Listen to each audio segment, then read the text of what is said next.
છેલ્લા એક મહિનામાં અમરેલી જિલ્લામાં 6 જેટલા બનાવ બન્યા. એમાં સિંહના હુમલાના 5 બનાવ, 4 લોકોના મૃત્યુ. ખૂબ અકલ્પનીય કલ્પના કહી શકાય. ક્યારે આવું સાંભળ્યું નથી કે સિંહ માનવજાત ઉપર હુમલા કરતું હોય. 5 વર્ષના બાળકની દાદાની જે વાત સાંભળી એ પ્રમાણે ગામની વચ્ચેથી સિંહ જ્યારે બાળકને લઈ જતું હોય ત્યારે ખેડૂતોમાં ખૂબ માયુસી છે.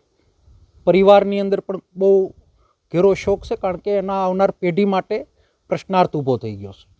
ત્યારે વન ખાતાના મિનિસ્ટર અહીંયા પધાર્યાને આવ્યા, સારી બાબત છે, પણ આવવાથી કંઈ થવાનું નથી. તાત્કાલિક ધોરણે આ બધા મૃત્યુ પામનાર લોકોને 2 કરોડનું વળતર મળે. સિંહ, દીપડા અને રાની પશુઓને જંગલમાં પૂરવામાં આવે. અહીંયાના સરપંચથી લઈ અમારી સાથે પુંજાભાઈ વંશ, ઉનાના માજી ધારાસભ્ય હરદીપભાઈ રોહિલા ભાવનગરથી બધા જે અમે આવ્યા છીએ, ખેડૂતોની વાત પ્રમાણે જો નક્કર પગલાં નહીં ભરાય તો આનું એક માનવ ખેડૂતોનું આંદોલનમાં પણ ફેરવવામાં આવશે. આની ઉપર કોઈ રાજકારણ નથી કરવું, પણ તાત્કાલિક ધોરણે સરકાર પગલાં લે અને તાત્કાલિક ધોરણે આનું વળતર પણ ચૂકવવામાં આવે અને સાથે સાથે નક્કર પગલાં સાથે નક્કર આયોજન થાય. આ મૃત્યુ પામનાર વ્યક્તિ એક ઘર આખું બરબાદ થઈ જતું હોય છે, ત્યારે વર્તમાન સ્થિતિમાં માણસ કરતાં પશુની સરકારને કિંમત વધારે છે. એવા અધિકારીઓનું પણ અહીંયા જે પ્રમાણે મેં વાત સાંભળી એ પ્રમાણેનો વ્યવહાર છે. તાત્કાલિક આની ઉપર પગલાં ભરાય એની માગણી સાથે જ્યારે પણ આ ગામના ખેડૂતો બોલાવશે અને કહેશે કે આપણે આ પ્રમાણનું આગળ વધવું છે, એની આગળ વધવાની પણ અમારી તૈયારી છે. અને ફરી વખત અર્જુનભાઈ મોઢવાડિયાને વિનંતી કરું છું કે 10 લાખ રૂપિયાનું વળતર નહીં પણ 2 કરોડનું વળતર આપવામાં આવે એવી વિનંતી કરું છું. જે પ્રમાણે મેં વાત સાંભળી 10 સિંહને પૂર્યા અને હજુ 5-7 સિંહો આ વિસ્તારની અંદર ખુલ્લા ફરે છે. ગામજનો સાથે ખેડૂતોનું કહેવું છે.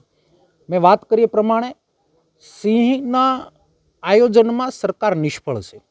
વન ખાતું 30 વર્ષથી ભારતીય જનતા પાર્ટી પાસે છે અને છેલ્લા 15 વર્ષની અંદર કોઈ ગામ એવું નથી કે દીપડા અને સિંહ ના હોય. ભાવનગર સુધી સિંહ જ્યારે જતા હોય, દીવ સુધી સિંહ જતા હોય, ત્યારે સિંહ પ્રેમીઓને ઘણી આનંદી વાત પણ હોય અને દુઃખદ વાત એ પ્રમાણની છે કે અમે ખેડૂતના દીકરા છીએ. ખેતી અમારી નષ્ટ થાય છે. આજે મજૂરો ખેતરમાં જતા અસકાય છે. મજૂરો ખેતર વાવવા માટે કોઈ તૈયાર નથી થતા. ત્યારે અમારી ખેતી નિભાવવા માટે પણ ખૂબ કપરો અમારી માટે પ્રશ્ન ઊભો થયો છે. એટલા માટે હું કહું છું કે જંગલ ખાતા ફરતી કોર્ડન કરે, તાર ફેન્સિંગ કરે, ગામડાની અંદર રખડતા ખૂટિયા હોય, રાની પશુઓ હોય, સિંહ હોય, દીપડા હોય, એને જંગલમાં પૂરે, એના બજેટો ફાળવે. અમે એને આવકારશું અને અમે સપોર્ટ પણ આપશું અને એની અંદર વ્યવસ્થાઓ ઊભી કરે.